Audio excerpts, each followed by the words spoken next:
What you've just seen was the beginning of the end for one of the more popular TV series of all time, the 5th season premiere of Happy Days in 1977. The episode was entitled Hollywood Part 3 of 3, but it has been known ever since as the Jumping the Shark episode. Producers noticed the series was declining ever so slightly in viewership. They decided a gimmick was called for, something so ridiculous that it would bring viewers back in droves and keep the cash flowing for many more seasons. While the episode was called a huge hit at the time, with over 30 million viewers, the public wasn't nearly as stupid as producers hoped. They caught on rather quickly and decided Happy Days had outlived its usefulness. It was never the same. In essence, the series and the Fonz had jumped the shark, never to be as fresh, funny, and interesting as it once was. Learn the lesson of Arthur Fonzarelli. Things must change for this our government. Look at it. It isn't too big to fail. It's too big to succeed. It's too big to succeed so we can afford no retreads, or nothing will change with the same people and same policies that got us into the status quo, another Latin word, status quo, and it stands for, man, the middle class, everyday Americans are really getting taken for a ride. That's status quo. And GOP leaders, by the way, the man can only ride you when your back is bent, so strengthen it. Then the man can't ride you. American won't be taken for a ride because so much is at stake.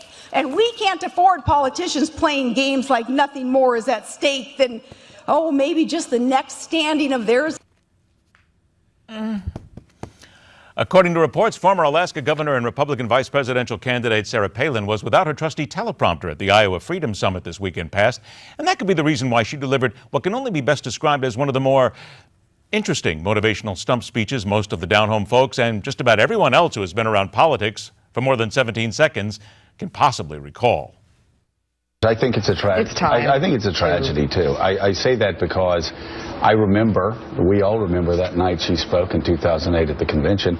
I will say it remains one of the most electrifying performances I've seen in the last 4 or 5 conventions I've been to. Nobody expected her to do well.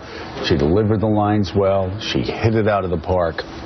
And, we will let history decide how she got from that point to this point.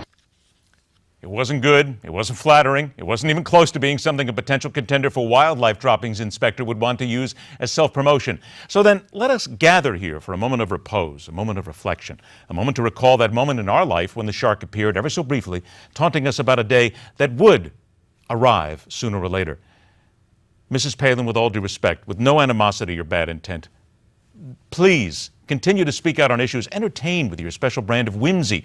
Allow people to see that you are proud to live your life with no regrets and at full throttle. But for the sake of Republicans everywhere, please do not even consider running for president. Even if you feel a tug from the heavens and a voice inside you telling you the time is right, understand that voice is likely a mosquito-sized drone controlled by Harry Reid or Nancy Pelosi, and it's lodged in your cerebellum.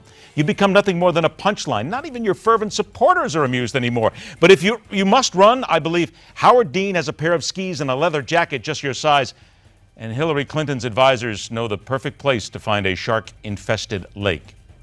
Hey, that is telling it like it is. Rock on, true believers. Thanks for joining us. Friday, right back here where we question everything. We'll see you then on MidPoint.